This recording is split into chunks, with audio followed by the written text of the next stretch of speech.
This conference will now be recorded.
That cash flow looks like and that may be able to be utilized for future projects.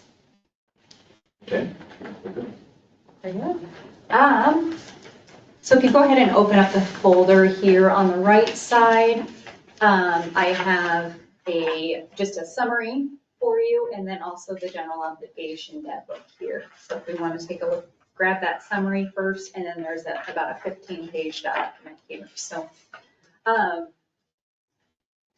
when it comes to issuing debt or general obligation debt, the county has some legal limitations. And as you've been paying off debt and having some of your shorter debt, and your value's been going up, the amount of your legal debt capacity has been going down.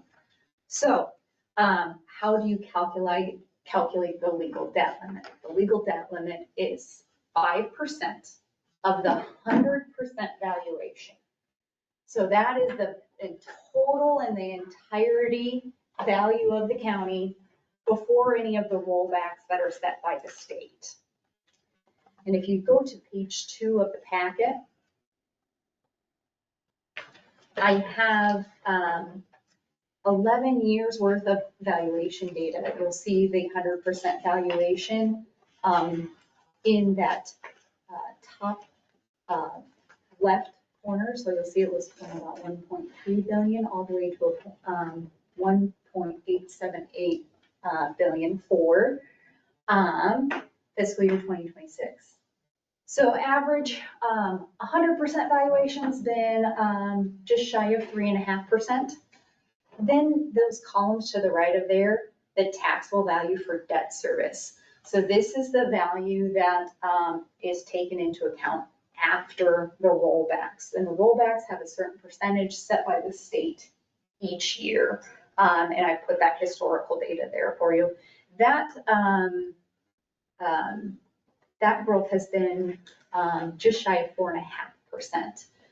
Mitchell County is growing at a very steady pace from both the 100% and the taxable value. The state average is less than 3%. So that tells me that Mitchell County is growing at a steady pace and above average. So that's good to know. Other parts of the state are not quite, not seeing the same amount of growth that you are. So wanted to kind of note that from an economic development standpoint, you are having some good growth there from a valuation standpoint. Then next page, in page 3, goes ahead and looks at from that legal debt capacity.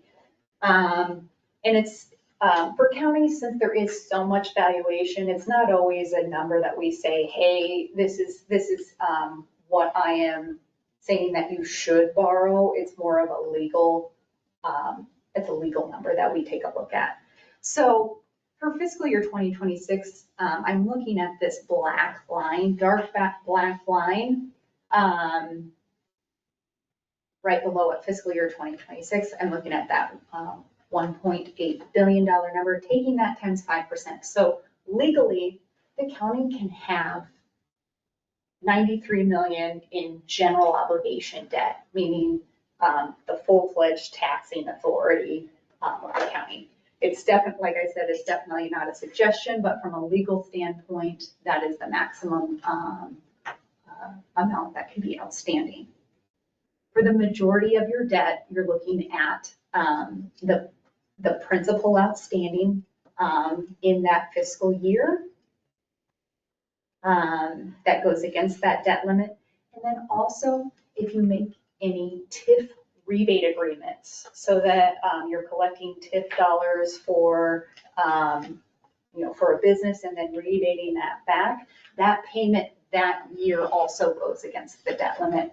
It is approximately about just over 500,000. So I have included that for the year just to have a little bit more accurate numbers as well. So your total against the debt limit is just over 15 million with a legal capacity of 78 million. So you're just at about 16% of your capacity. So if you're looking at doing any other additional types of borrowing, not looking at even sources or anything like that, tells me that, the county is in good shape from that standpoint. If the county doesn't issue any other debt, this is just what's currently outstanding. This is assuming no growth in valuation, just showing how you would, continue to step down those payments.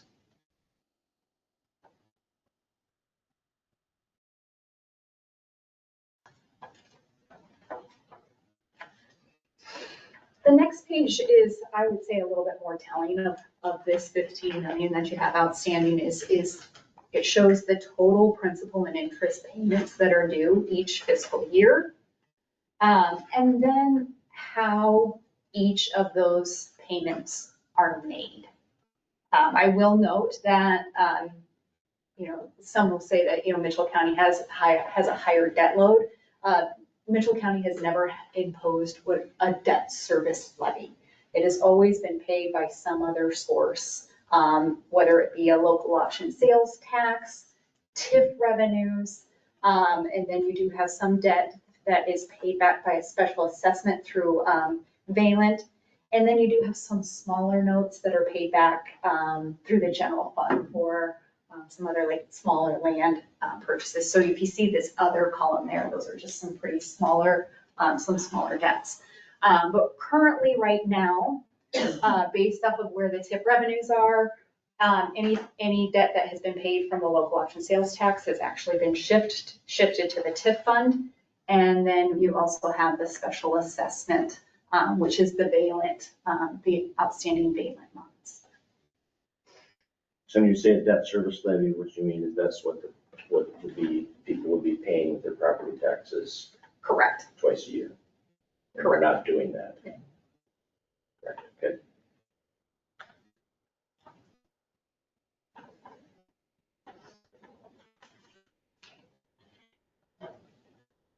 And is that quite common in most counties that are either using TIF or other forms of debt service, or? It is common to impose a debt service levy for, within a county for some projects, yes. Okay.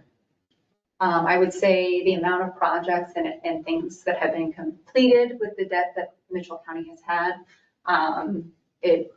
it's remarkable that you haven't had to impose any type of debt service levy with the projects that have been completed.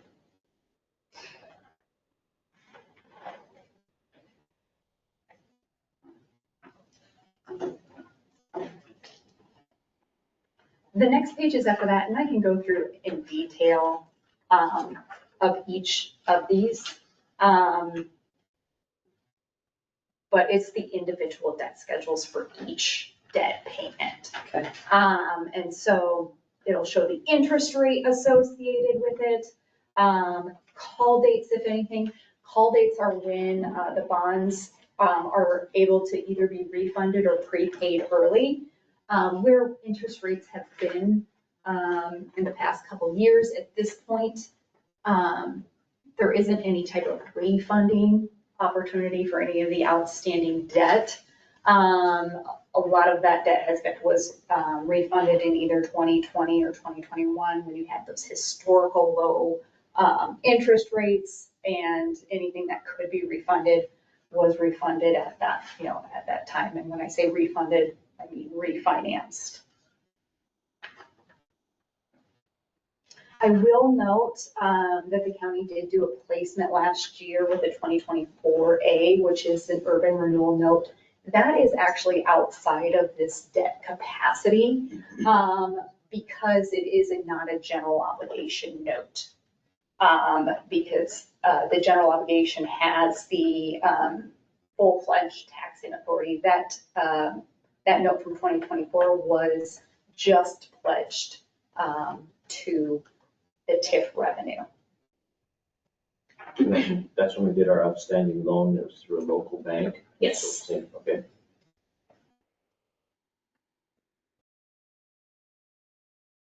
And that is accounted for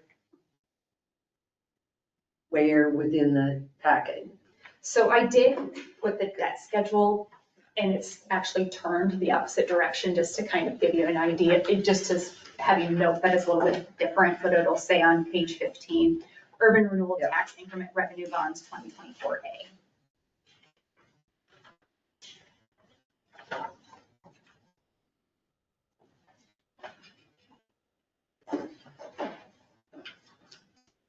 So when you look at total debt service, you also include this as in your total debt service. Yes, so that is not being paid by any type of debt service either. That's correct. That is paid back with the TIF funds. TIF funds. Yes. That last page shows that the outstanding loan we did will be paid off in 6/1/27. Is that how we Correct. did that? Correct. Okay. So very short-term note. In combination, there was, about 1.5, 1.6 in internal loans, and then 2.4 in a note with the local bank to do some urban renewal projects. Both of those have been done on a short-term basis, and this bigger sheet here kind of details out the full picture of the TIF revenues. So there are two separate kind of notes. I provided that as well. But this just kind of shows you, this shows you all of the debt out, shows all the general obligation debt capacities, puts everything together, and then shows you all the debt schedules of all the outstanding debt for you.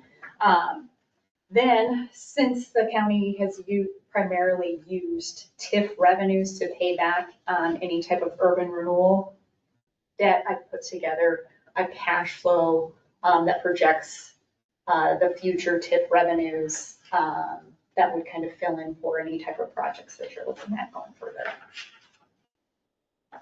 Any questions on what is outstanding, how any of that what's going on? I did want to note that currently 98% of the county's outstanding debt will be paid off in 8 years. That other 2% are those smaller notes that are paid by the general fund that have some longer terms associated with it. So anything that's gone in the bond market or done TIF, any type of TIF revenue, those all have a pretty short term and are being paid back pretty quickly.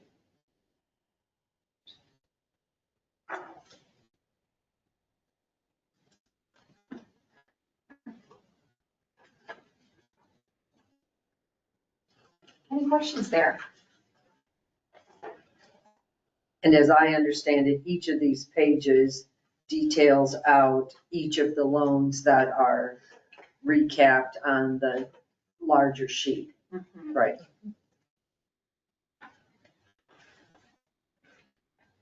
And so in like 2030 and 2031, we lose two of those windmill entities for a total of like 2,421,340, something like that. Is that right? In those 2 years, that's one is 1 year and one is the next. Yes, yep. So I'll go through this in detail, and I printed it out Good. on as big a sheet as I That's could. good, thank So you. if you don't, looks like everybody's has their glasses on today.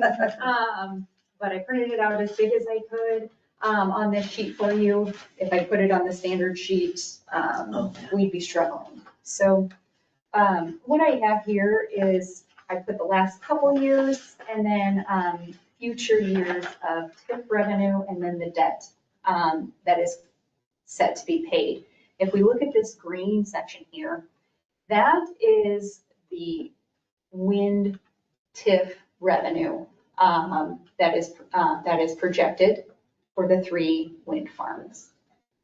Then to the right of that, we have the blue, which is the current payments that are paid by TIF. If you recall, when you're using TIF, if you want to use TIF to pay back, you have to, in order to capture the TIF dollars, you do have to go into some sort of debt payment. So that blue column notes all of the debts that are outstanding, that are paid back with these revenues. So starting on this side, going from left to right, we're looking at your assessment year and fiscal year. We have those 3 wind farms that have estimated revenues here. So you'll do see that it's set that in the first phase is set to be, it's set to no longer have TIF revenue in 2031, the second phase in 2032, and then the most recent Turtle Creek goes all the way out to 2041. The reason that is because when you set up these urban renewal areas, legally in Iowa code, you can only collect TIF for a 20-year period. And so you will see that in those revenues that they'll start dropping off in that period. If we look at the total estimated annual TIF revenue, potential revenue, you'll see that kind of in these years, 2025, or for assessment year 25 for the next year, fiscal 2027, that we're starting to plan for already since you just started 26. We're kind of in this sweet spot because all 3 wind farms have the ability to collect TIF. So you'll see that it's about 3.7 million. All the way through 2031. And then we see that drop off. When the first farm drops off, it goes to about 2.6. And then the remainder of the Turtle Creek, we're looking at about 1.2. I will note that these are estimated revenues. As the value has been set for these wind farms, it always can change based off of the consolidated tax rate for TIF. So if the tax rate for the county or the schools would decrease, we would see that tax rate go down. So you do see some fluctuations from year to year on those numbers. And then also TIF is part of Iowa code. So if there is any changes in legislation on how future TIF revenues could be collected, that would impact these numbers as well.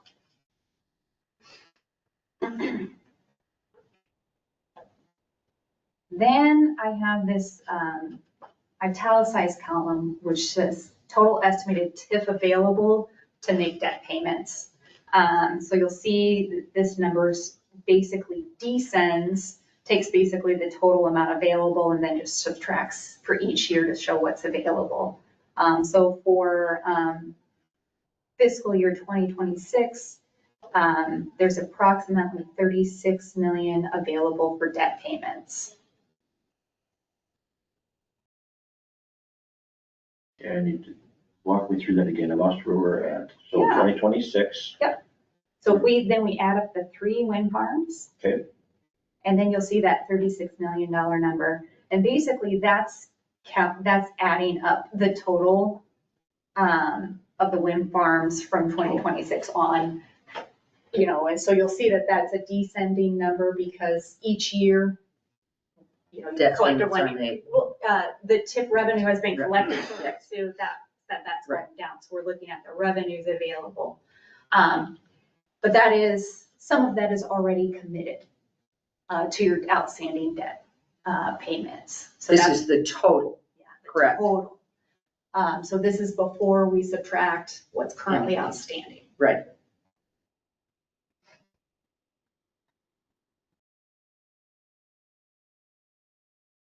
Okay.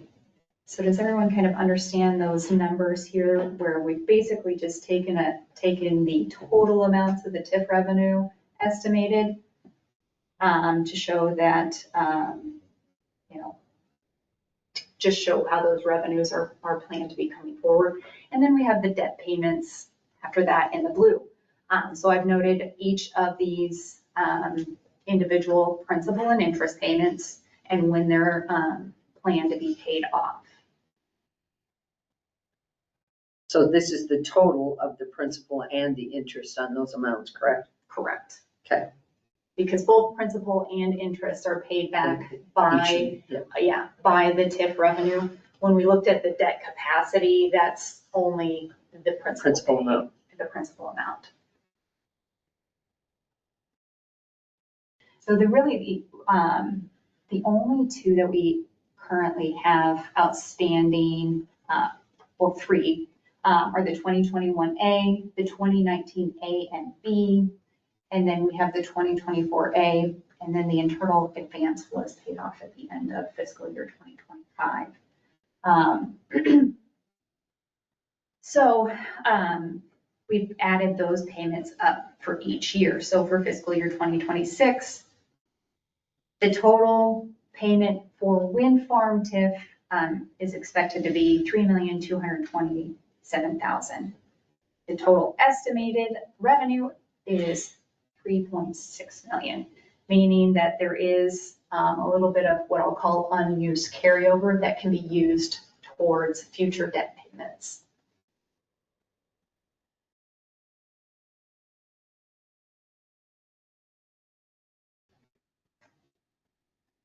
The next, So walk me through that again.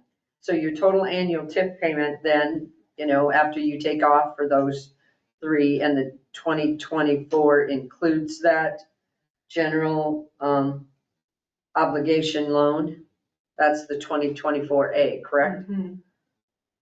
So you're sitting at total of 3.227. And then what is the unused carryover amount?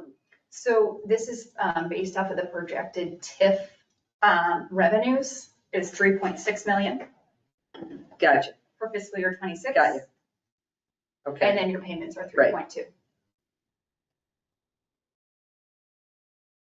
You can only collect TIF or debt that is outstanding. So if that additional 400,000 comes in as 420,000, that can be used for future payments that are out here.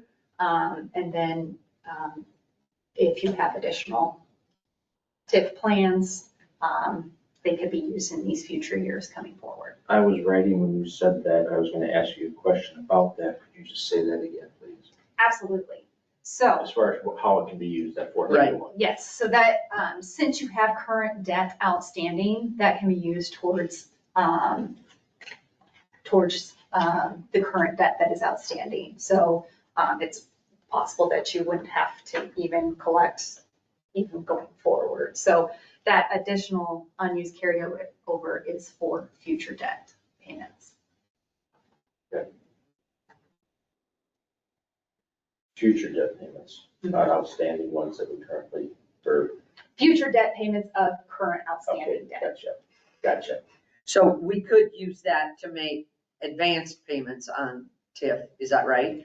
Or, which Yes. probably wouldn't be the It's probably, most, yeah, a lot of this is low interest. right, financially prudent thing to do. Yes, and then Correct. also we have to review if there's call dates and things like that, but it can Right. sit in that account ready to make those payments. Okay. So because you have such a robust number of TIF revenue available, we basically have to make sure that you're not over collecting the TIF, because you can't collect TIF if there isn't any outstanding debt.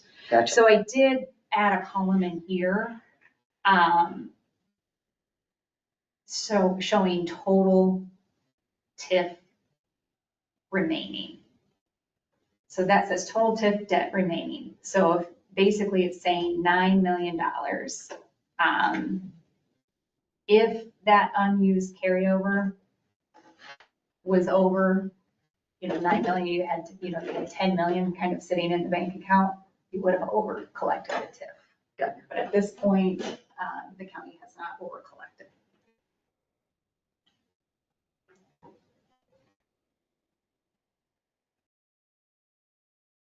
And that can be used to pay this current debt, or if you take on additional debt, it can also be used to make those TIF payments.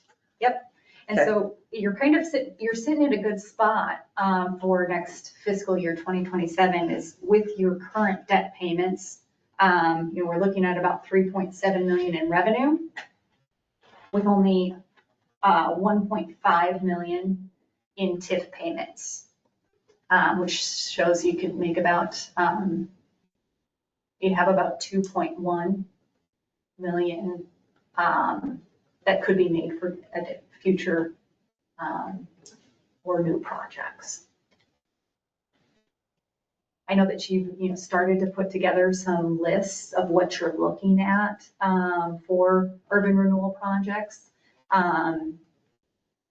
If you're wanting to start moving forward on some of those projects would have to be officially put into the urban renewal plan with those dollar amounts, and then moving forward to get a financing in place in order to kind of structure it for a 6/1/2027 payment.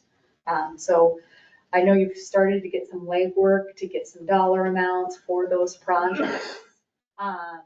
So if you would like to structure to start capturing some of that 2 million to make a payment so we can start, paying principal off as soon as possible, I think it's prudent to start that urban renewal amendment process, get those projects in there, get those complete so you can start the financing process, and then go ahead and close on any type of loan, whether it's internal, a bank loan, or if you're looking at a bond market loan. I know. To say that differently, so we have 2.1 million there, and I know we have about 1.5 available in local option sales tax. So as far as could be used for internal loan, so we would be able to, we'd be able to use the 2.1, the 1.5 for local option, internal loan, and then also maybe do an outside loan to cap, if we didn't have enough for all these projects, we could do an outside loan.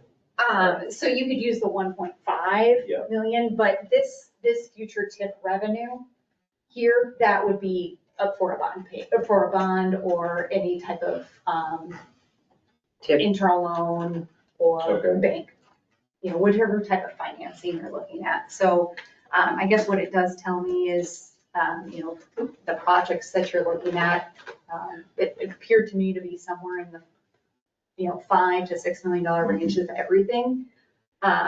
Between this, 400, local option sales tax aside, between, if you're looking at doing about $5 million, conservatively, I'd look to have that, paid off within 3 fiscal years, 27, 28, 29, because you've got over 2 million each year available. Okay. And that would include, principal and interest. So still looking at really short-term,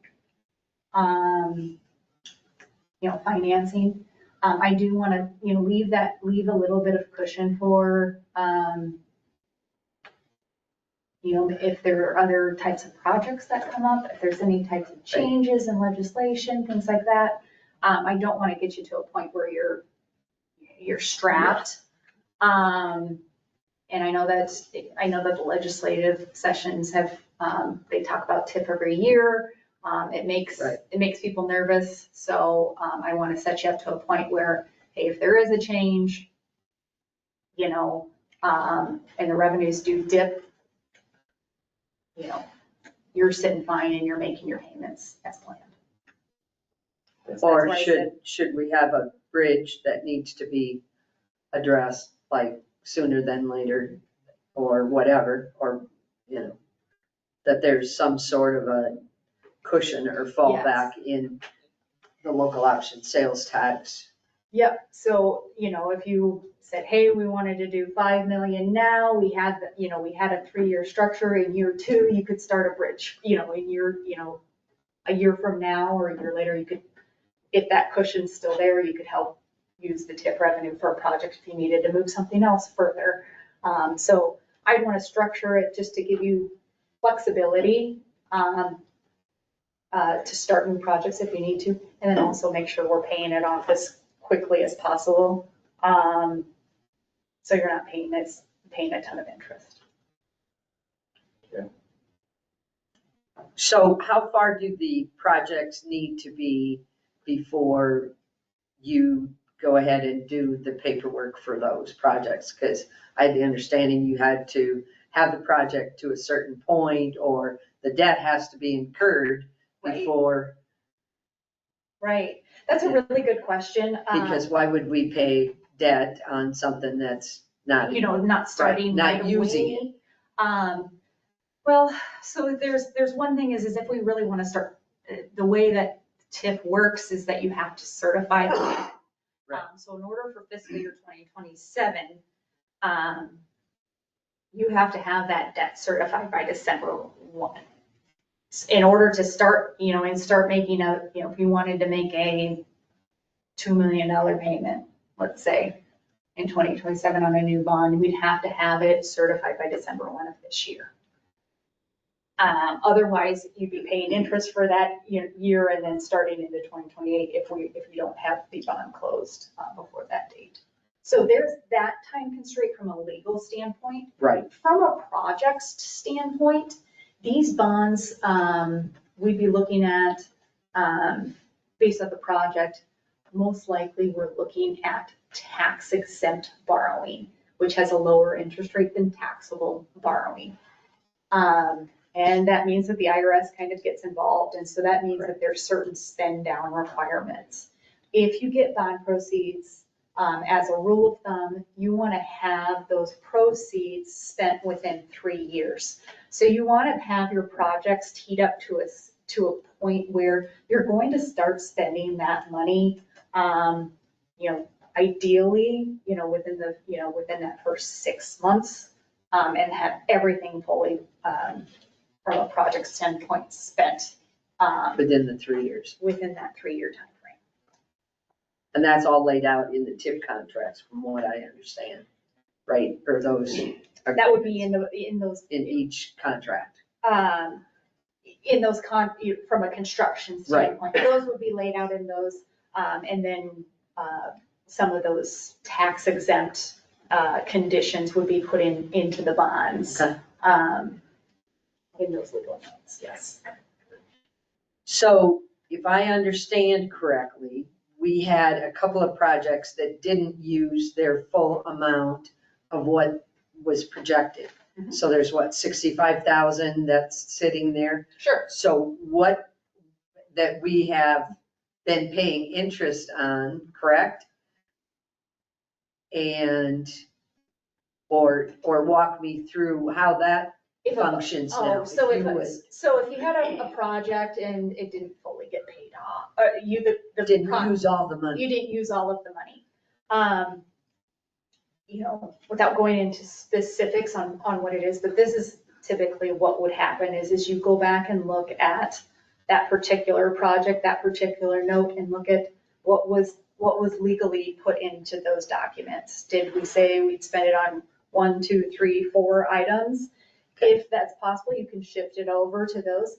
If not, then you can look at doing an additional set of hearings. Okay. In order to basically shift those funds and give you the legal authority to spend it on a different purpose. On a different TIP project. Or different- urban renewal, right. Urban renewal or Okay.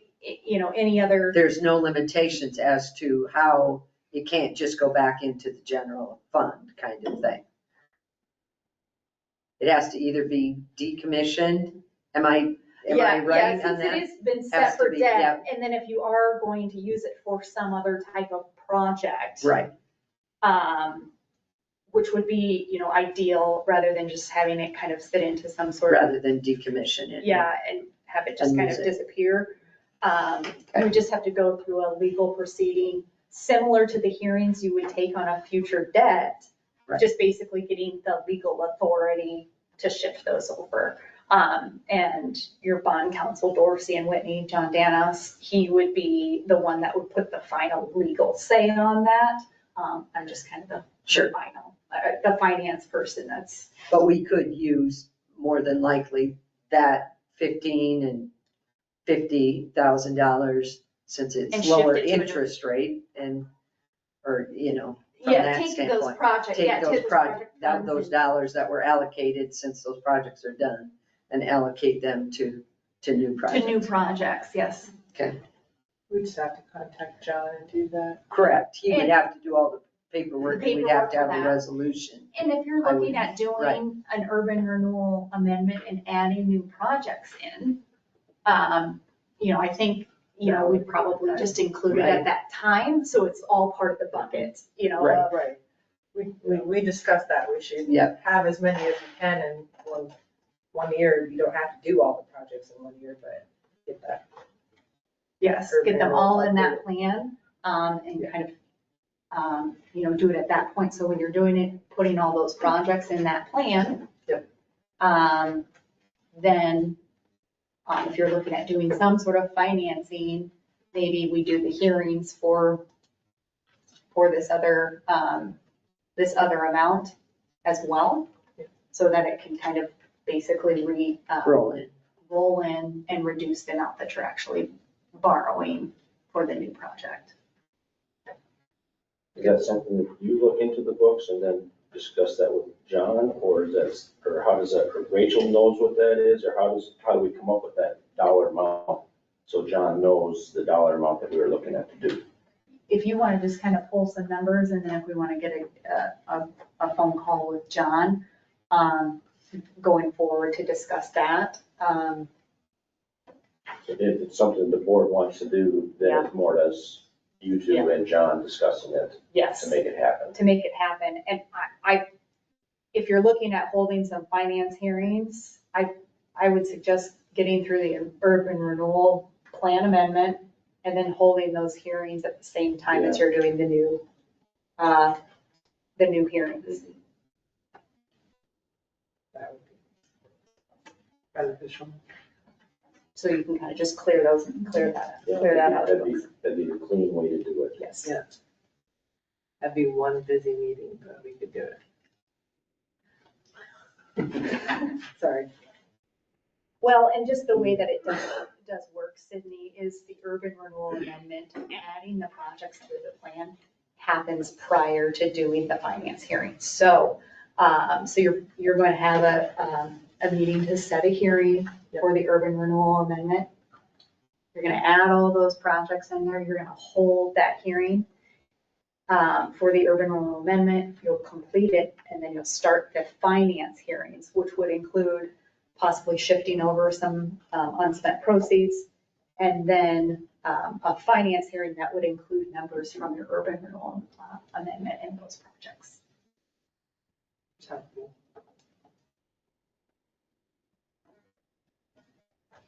So I guess the good news is that from what I've seen that the board is looking at from a project standpoint, there's definitely some short-term ways to get these financed and paid off pretty quickly. You're set up in a pretty good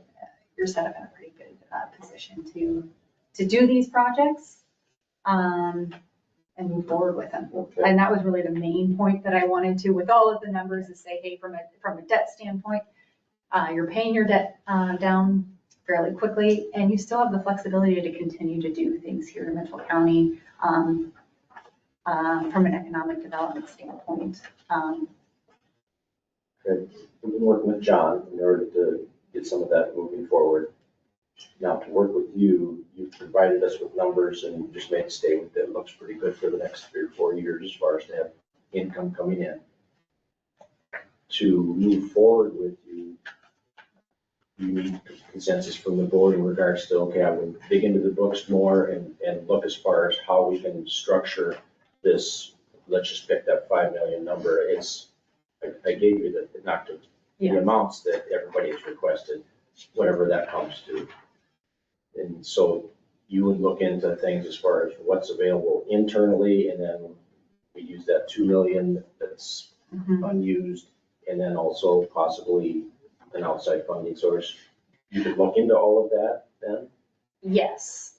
And that 2 million, just so you're clear, though, we'd be looking at local option, and then that 2 million there is actually would be part of some sort of borrowing. Okay. Yeah. All right.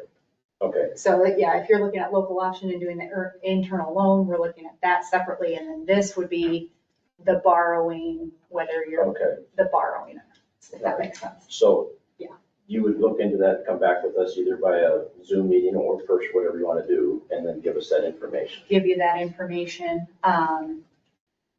Yes. So really, and if, once we kind of have those, you're starting that process for those dates with John, that would be kind of the time to go through and kind of get me on, whether when you're setting those dates, I can come in and give an update of the financing options. So then the board can decide, hey, this is the route we want to go. So then once you get through the urban renewal amendment process, which can take about six weeks, it can be a little shorter, you're ready to go ahead and start those hearings from the financing piece right after the completion of that. So I could kind of give those options, I can get basically our disclosures and our letters ready so we can start the financing piece right at the time that you're starting that urban renewal. Okay. So can I ask the $5 million question, which is, at what point does this board decide exactly what projects are going into this plan? Because that has to be decided before you take additional steps, correct? Right, that needs to happen sooner rather than later.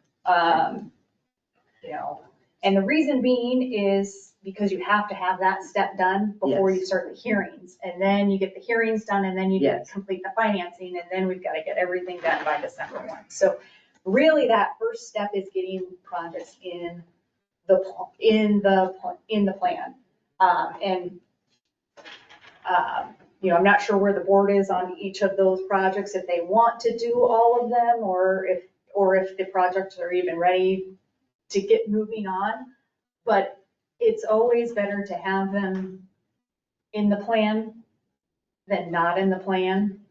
So, if you come back and you say, hey, Heidi, we put 5.5 million in the plan and we're not doing one of the projects, we're only doing 4 million. I can go that direction, but if you say we put 5.5 million in the plan and there's some other $1 million project that all of a sudden you guys want to do, we can't do that. We can't do that. So we as a board have to decide what projects we're putting into the plan and at what level we're going to put them in to present them to you. And to the public. Right, exactly. Yeah. They And go, to account for they go into the plan, but then we approve them by resolution one-on-one. So Correct. it's, like she said, they're in the plan, but it doesn't necessarily mean that we do them. And also, we need to know where, just because she looks into the books and knows where we're at financially, does not mean that we have spent the money. No. She's just done the research as far as where we're at with stuff. Yeah. Does that, Yep. does that make sense? And so once it's in the plan, then you can start the legal proceedings to move forward, legal proceedings go forward. If you say, hey, we put this in the plan and decided, hey, we don't ever want to do a financing for it, it can just sit in the plan forever.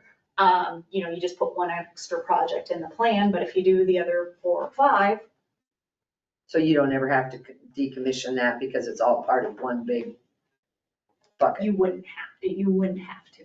Okay. If you wanted to. That was my other question, was if you decided not to do a project that's in this year's plan.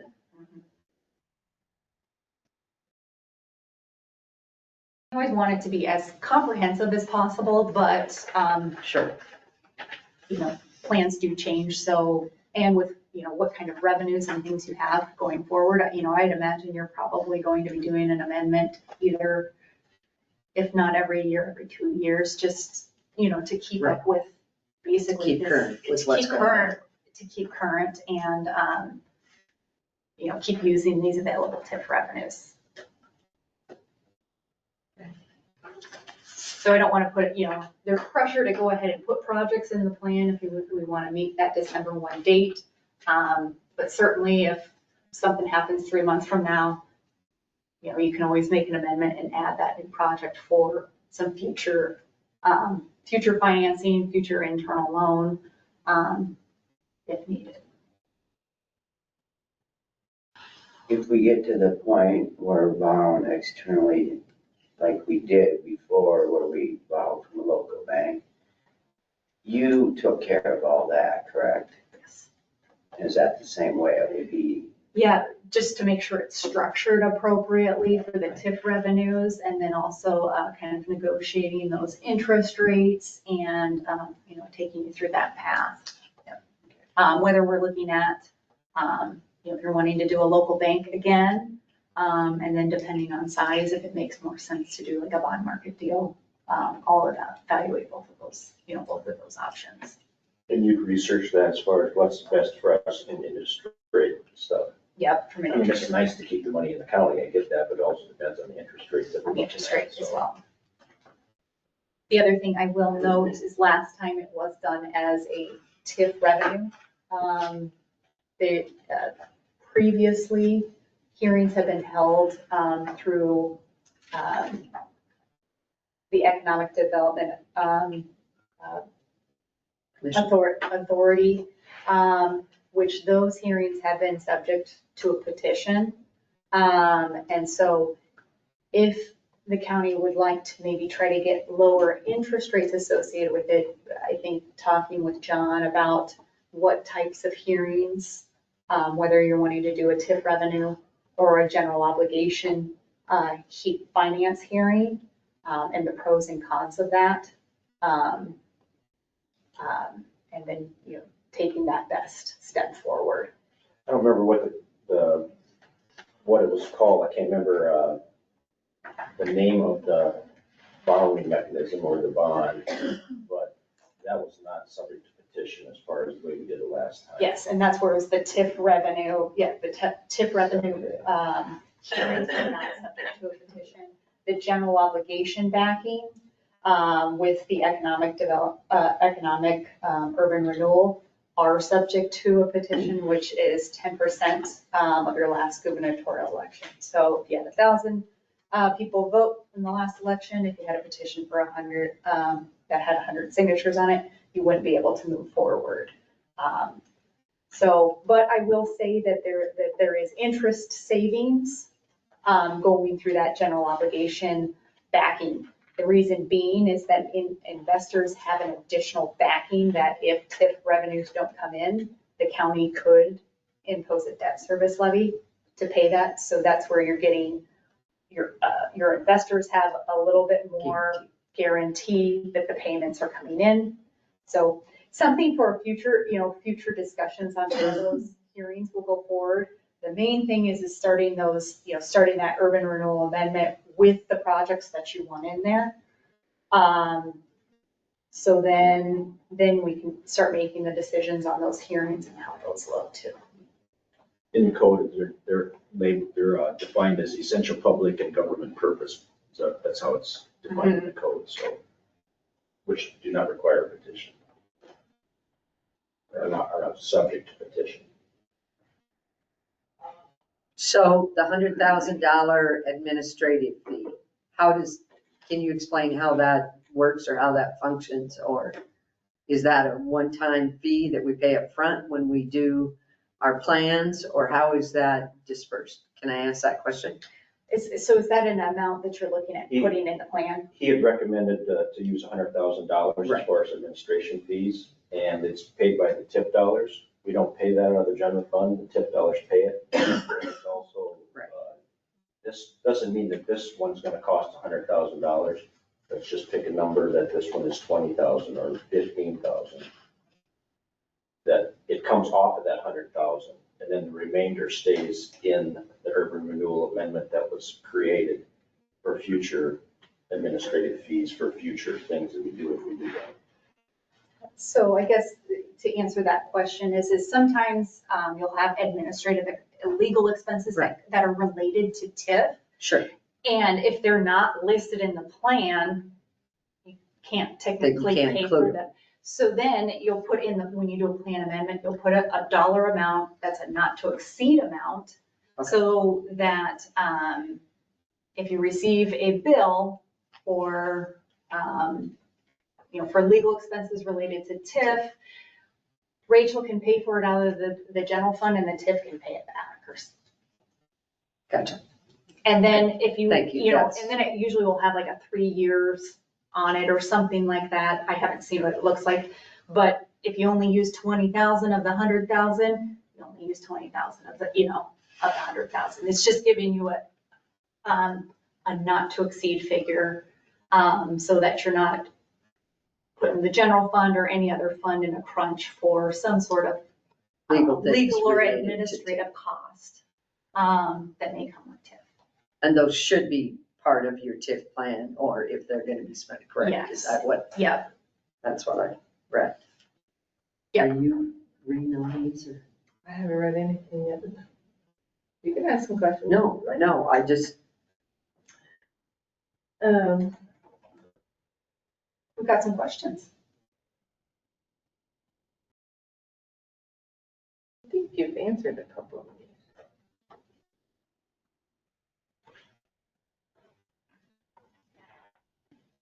And I was gone for a couple minutes. Did I miss anything? so I guess I would think since they submitted those, that we'd go through. Yeah, there's something that hasn't been answered. Yeah. Take a look. Yeah, that might be a whole lot easier. It's just, yeah.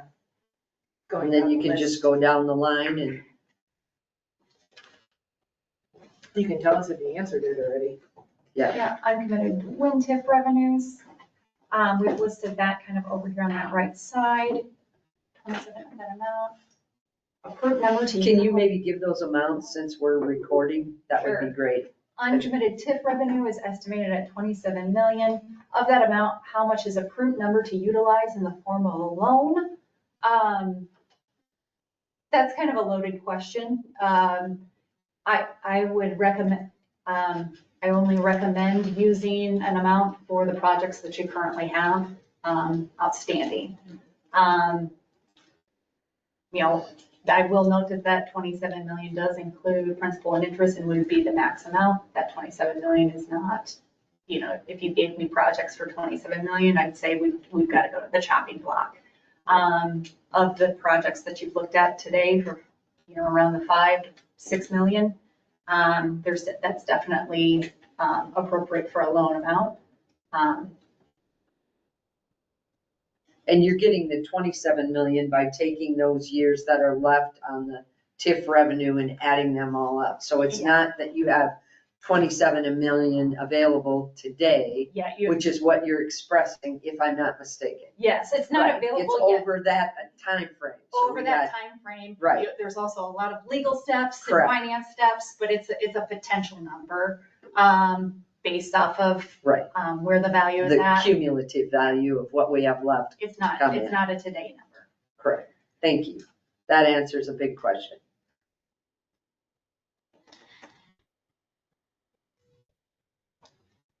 In my opinion, is it prudent to borrow against the revenue stream and utilize the proceeds for several projects throughout the county which could benefit the county at large now?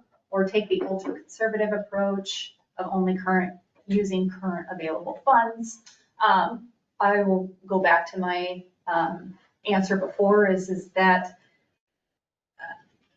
using the revenue stream for projects that you're going to be completing within that kind of that 3-year timeframe is, would be my recommendation. If that's closer to the 4 million or the $5 million you're looking at, that's definitely a good approach. But I'd be looking at just projects that you could complete in a 3-year timeframe. What happens if the uncommitted revenue goes unused? So if you don't have debt outstanding, this revenue is not collected. What it does is that value actually goes back to the other taxing bodies. So that would go to the general funds, the county. That would increase the county's general fund valuation. And schools and other taxing entities. I will note is that there are some legislations out there that limit your growth too. So it's not just having that value go back if you're limited on how much you can grow. So based off of what I'm hearing with legislation, it's my recommendation to continue to use the total TIP amount. Because if it goes back to taxing bodies, it's possible that you might not even be able to actually use it because you're now limited on that growth factor. So the other option is to funnel it back to other TIF projects that you have going on, which is what you talked about earlier. Okay.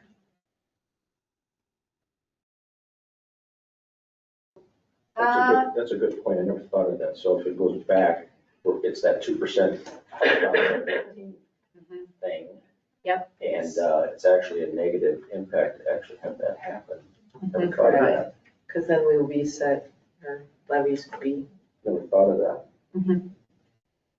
So, I mean, there will be growth, but it just depends kind of how much growth is in that year, where you're at from the tier standpoint. So if you kind of release some of that, it may not, at least from the county's levy standpoint and from the cities, the schools will look a little bit differently because they have the backfill currently, but it's a little convoluted on actually what will happen because of what legislation has done in the last couple of years. Based on the current county's bond rating, what would be the approximate interest rate? I did include a rate sheet here. So just to show you what we're looking at here. So starting on the far left side, we're looking at that green column that says bank qualified. The current the current rating is an A+. And so we're looking at that orange column right here. And then you'll see a different interest rate associated with each year. And typically in most markets, you'll see that the interest rates go up as we kind of go down through the years. So this is what we're looking at from an interest rate standpoint. And these are general obligation rates.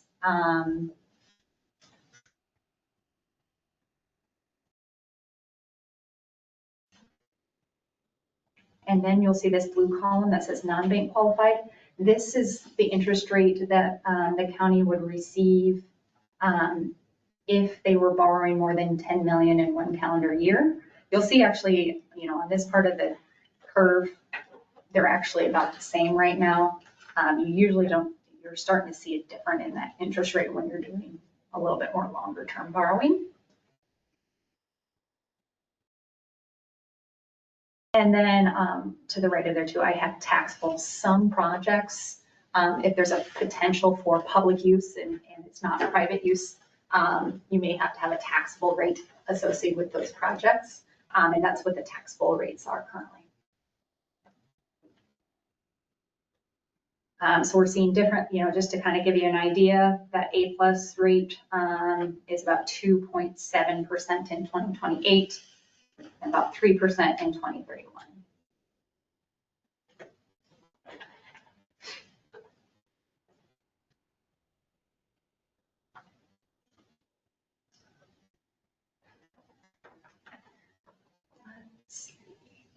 In my opinion, would combining several worthy projects into a large bond at today's interest rate and at current building costs be better for the county than waiting and taking a more deliberate approach? It's always, when you're going out to bond, there's costs associated with it. So there's legal fees, there's financing fees. So there are cost efficiencies to put projects together and put them into one bond. So if you're looking at, a few projects within the urban renewal plan, if you came back and said, we only have this one small project, I'd say, we're probably not utilizing, the work that goes into it, Sure. So there are cost efficiencies when you're putting things together from, and putting them in a larger project.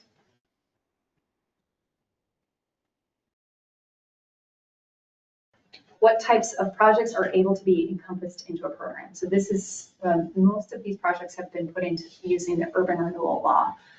So those are economic development projects that have been basically certified as economic development projects by the board. In history, counties have done the big one that they've done is a lot of roads. But really anything that you're looking at that you would consider economic development that's providing growth and sustaining growth for the businesses and the communities would be a project that could be considered. That's why we have the positive economic impact statements that we collect from them. And that's the reason for that.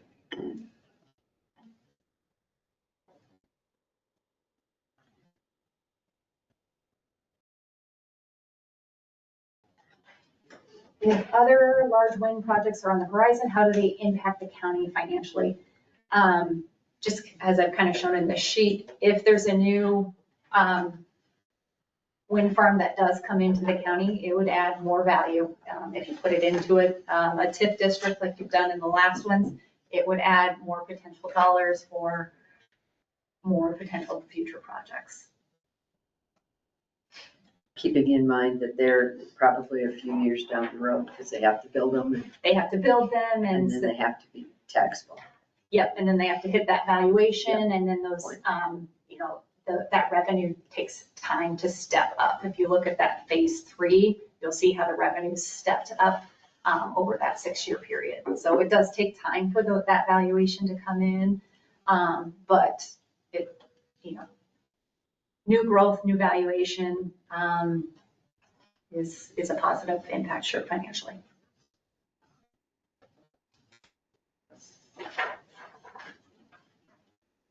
Something that Rachel sent an email to us, and I forgot to mention it earlier, but had to do with our auditing firm that audits us. And correct me, Rachel, if I say it wrong, but she felt that if we do internal loans, they should be paid back in 1 year or within the same fiscal year.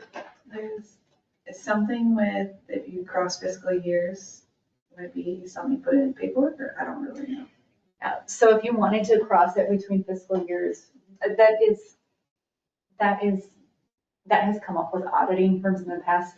It's certainly still, with the hearings and everything that you put together, legally you can still do it, but the auditing firms, for some reason, the past couple of years have been saying, hey, we prefer to have these done within a fiscal year. But the steps that you took last time that actually stepped out the payback periods should give you the authority to do that. But I am seeing that across the state that auditing firms are preferring to have them paid back within 1 year.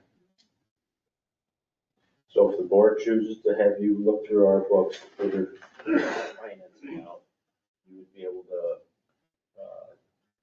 develop it so that if there was an internal loan, it would be paid back before the next fiscal year. You'd be able to structure it that way? Structure it that way, yep. Okay. If it's not structured that way, wouldn't it just be part of your assets and liability statement, your net worth statement at the end of the fiscal year and roll like anything else, or is that not the case? I mean, it'd be an outstanding. It would be an outstanding Standing, debt, yeah. I would think, but maybe, yeah. Because if you had a 2-year loan, or all the internal loans can only be 1 year. Is that, I'm asking. I'm the new kid on the block, remember? I guess I would like her to structure it so that we don't have that problem. Don't So have that that if we do problem. an internal loan, that it doesn't, we don't have to cross that bridge. Yeah, so I guess if we're looking at an internal loan, we'd be looking at paying it off likely before 6/1 of 2026. So we'd be looking at the unused carryover and any balance that you have Yeah. for this year. So you could use that unused carryover, that 65,000 That would go towards the project. towards the Yeah, project. towards the project, so, when you receive your proceeds, Right, that 65,000 would be put into Right. economic development project capital fund. Yep. A.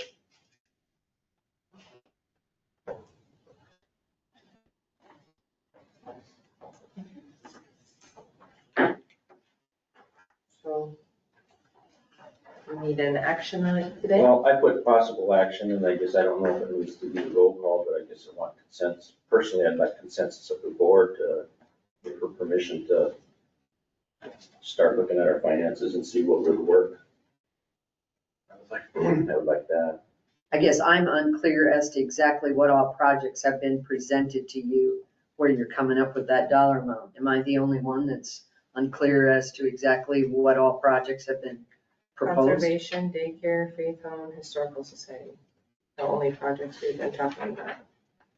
They're the ones that have come to our board. Right, so you're planning on putting together a plan based on ask, right? I'm just Yes, just confirming ask, yes, that board ask. that's what you're planning on doing. Or that people have come to us and the amounts that they've asked for. Right, I didn't come up with any projects. right, no. And I wasn't directing that necessarily at you. I was directing for a clarity of exactly what projects and what amount are being, quote, planned, I since we emailed, haven't voted on any of them. So that's my concern, from a public standpoint. and we will vote on them, but I emailed her the dollar amounts of the ask of the people that have come to this meeting. So that's the number that she has. Yeah, just so I could be able to talk about, hey, is it an affordability amount, figure? And so did you include anything for the St. Ansgar system over there to develop their sewer system so that they could develop additional housing or complete additional housing? Because they did come to the board and they did present, unless I missed the vote. They did bring their proposal. I didn't include that, no. Okay, Doesn't mean, I didn't include it, no. okay. As far as the email that I sent to Heidi. So It's. I feel a little bit, we've talked different numbers, and of course, people have presented different numbers for different projects. Yep. And Yeah, and when, that's where I kind of gave a rough, $5 Right. to $6 million number. If the number's 7 million or 8 million, yeah, I think these numbers kind of speak for themselves, or if they go down, that from an affordability standpoint. Right. Today, I'm really talking from an affordability standpoint. Yeah. And, those projects that you put on that urban renewal plan will be all a combination of all of the board's projects that they'd like to move forward. Right. And like I said, it doesn't mean that they will. It's that you can use the TIF. I'm definitely in favor of continue on with the 4 projects. As in like, for her to look into those numbers. Are you putting a motion on the floor? No, just a consensus. unless Oh, you you're want just to know. asking for a general consensus.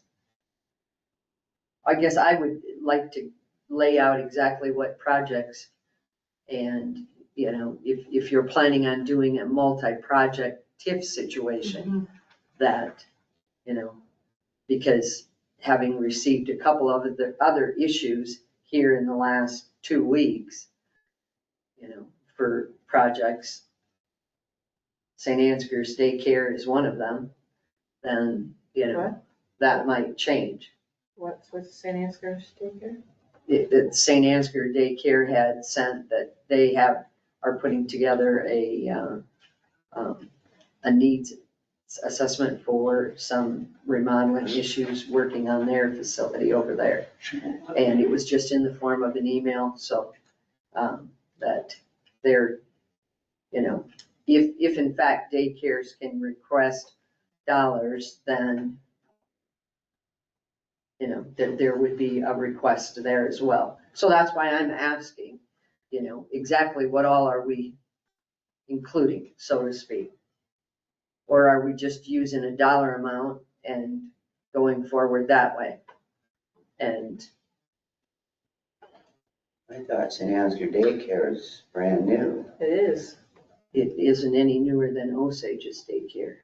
Just- And I We also, just we gave just them paid them, 150,000, was it, yeah, we just paid them 150 like 2 years ago. 2 years ago? I think Osage was 150, St. Ansgar was 100. Yeah, whatever that, because I think Rachel looked that up, perhaps. I don't know if you want me to say anything here, but. Yes, go ahead, Jenny, you're probably more So aware. These days, they did just complete their 55, like slot edition, like last fall. And so I guess they can have some other stuff that's Oh, come up, but Yep. they did complete that edition. So I'm just expressing that, Stan, Heidi did not recommend to use TIF fully. That's what I wanted to know. She said that earlier. I can't always catch everything that's being said. Did you have a clarifying question? No, I just wanted to know whether or not you recommended that the board should utilize TIF to the fully extent or not. In other words, should they be given part of it back to taxing entities if they don't have any or I shouldn't say they don't have any projects, but Yeah, and that's when we talked a little bit about, the legislative have had some changes here where it Could may put not, you- it may not be beneficial to have the dollars go back. Yeah. From a growth standpoint.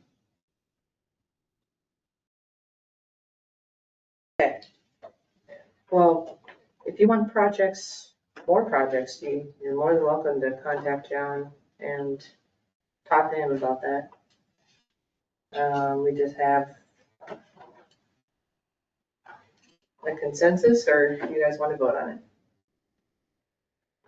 We got 1, 2. So the daycare thing has never come before the board, so I'm not gonna accept that. And we have to draw the line sometime as far as, this is what we're gonna do, and this is what's gonna happen in the future. We can't keep dragging it out, because then we'll never make the December 1st deadline. So maybe lay out Excuse me, I'm exactly not the done. dollar I'm amount. not done. And Well, so, I think that's a question I'd asked earlier. yeah, I'll get there, okay? Okay, that'd be great. So, the St. Ansgar project has come before the board. And if you want to include that, we can put that in the plan. I'm not objecting to that because, as I said, we'll vote on every single one of these Yep. as far as if we're going to do them or not. The 4 projects, Sydney said what they were. That's Historical Society at $770,000, the Stacyville Daycare at $600,000, the Faith Home at $250,000, and I believe the conservation was 3.6, correct? Okay, so those are the 4 that I sent her information on. If you want, since they came to the board, you want the project for the St. Ansgar, City of St. Ansgar, we can look at that and put it in the plan. Well, if that's a situation where they would be able to build some homes to create some property tax, I think that's one of the pluses and benefits and purposes of TIF. And so I, in terms of that, I think that project over there has been started, and if that allows them to complete some more homes, I think we're kind of waiting for a little bit of more information, if that's the case. If in fact that Was that, dollar amount, what was it, 595 was the total cost of their, I think was the total cost that Keith presented for their sewer system to be completed for St. Ansgar.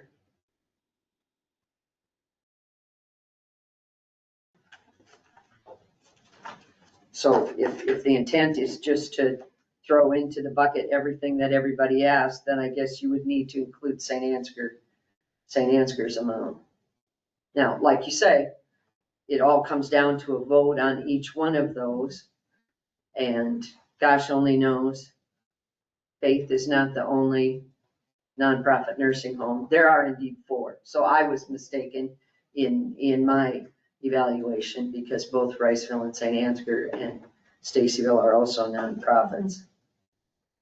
And whether we would do all those conservation projects in 3 years and would So she be just needs- another question. So the 595 for St. Ansgar so would add be, that one, and then she can just do a general, this is how much, not to And exceed, look at right? affordability. Yeah, Awesome.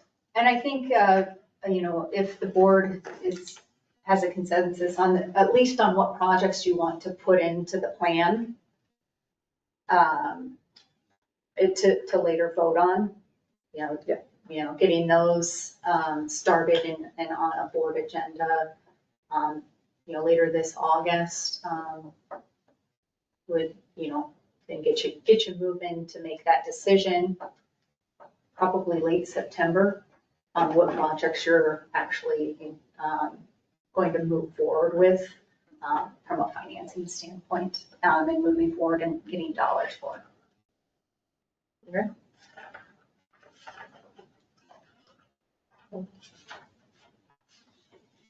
I believe we have a consensus to move forward.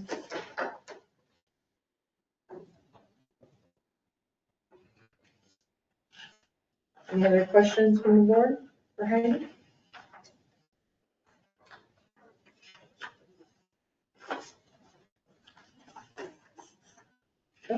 Okay. We really appreciate you coming. Thank you for being Yep. here. Thank you. Yes, thank you very much. We always love your wonderful booklets of information. Yeah, and like I said, as I hear, there's always projects that are coming up with those structures all put together. I'll make sure there's, some cushion so that in 28, 29, there is cushion to make changes if you need to. I know that, Yeah. but the kind of the important thing is to kind of keep things moving so we can get something for 27 and keep giving you that flexibility going forward too. Thank you very much. Thank you. Going to adjourn at 10:50.